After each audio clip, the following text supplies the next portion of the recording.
Non è possibile che un geometra giri tranquillamente dentro un reparto, operi e dispensi terapie. A Venezia deve rispondere di lesioni gravissime, quelle che avrebbe provocato ad un neonato che oggi ha 3 anni, ma dopo un parto problematico è rimasto tetraplegico. A Vicenza di esercizio abusivo della professione di truffa, eppure, pur avendo esercitato per 17 anni, 17, a Bassano, fingendosi ginecologo, l'ULSS Pedemontana oggi non era in aula.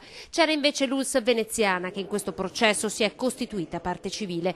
Un ginecologo con un diploma da geometra che ha operato 35 anni in regime pubblico e privato, incassando sempre i suoi bonifici, lauti stipendi a Bassano, dove viveva. Non è tanto il risarcimento economico che si deve chiedere, vogliono un po' più di giustizia rispetto a quello che è successo 13 anni fa, quando il procedimento dell'allora morte della ragazza, della signora Dalla Rizza, fu archiviato come un evento casuale. Per quanto ci riguarda, l'Unione Nazionale Consumatori ha chiesto comunque non solo di entrare in questo processo ed essere ammessa come parte civile, ma anche di poter citare come responsabili civili le strutture sanitarie, perché continuiamo noi a dire non è possibile che un geometra si aggiri tranquillamente all'interno di un reparto, tra l'altro con un ruolo di primario, e possa fare quello che ha fatto. Andrea Stampini stamattina non c'era, lui che da mesi continua a presentare certificati medici dandosi per malato.